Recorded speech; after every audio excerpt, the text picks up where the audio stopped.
சுவிசேஷம். இந்த நாளுக்குரிய தேவ வார்த்தை.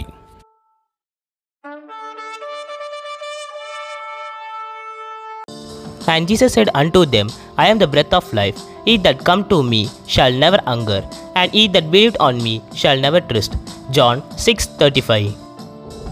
అందుకు యేసు వారితో ఇట్లనెను, జీవాహారము నేనే, నా యొద్ద వచ్చువాడు ఏమాత్రమును ఆకలిగొనడు, నా యందు విశ్వాసముంచువాడు ఎప్పుడునూ దప్పిగొనడు. யோహాను சுவார்த்த 6వ అధ్యాయం 35వ వాక్యం.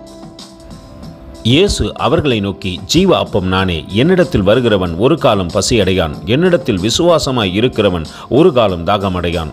யோவான் 6:35. அன்பின் தேவ பிள்ளைகளே, சமாரியா ஸ்திரீ உலகத்தின் பசியிலே இருந்தபோது தன் எதிரடையாய் நிற்கின்ற இயேசுவானவர் யார் என்று தெரியவில்லை. உலகத்தின் மீது தாகமாய் இருந்தபோது ஜீவ தண்ணீரை குறித்து அறிவற்றவளாய் இருந்தார். ஆனால் ஆண்டவர் தேடி வந்தபோது அவர் மீது விசுவாசம் வைத்து ஜீவ தண்ணீரை பெற்றுக்கொண்டு ஊர் எங்கும் சென்று தேவனுடைய நாமத்தை பறைசாற்றினது மட்டுமல்ல, தேவனை பற்றி கொண்டபடியினாலே தேவனும் அவர்களுடைய வாழ்க்கையை மாற்றினார்.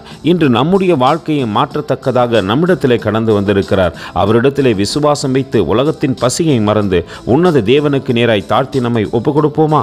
கர்த்தர் தாமே உங்களை ஆசீர்வதிப்பாராக. ஆமென். எங்களோடு கூட இணைந்து ஊழியம் செய்ய விரும்பினால் இந்த வார்த்தைகளை மற்றவர்களுக்கும் பகிர்ந்து கொடுங்கள். இது ராஜ்யத்தின் சுவிசேஷம். Thank you for watching. God bless you.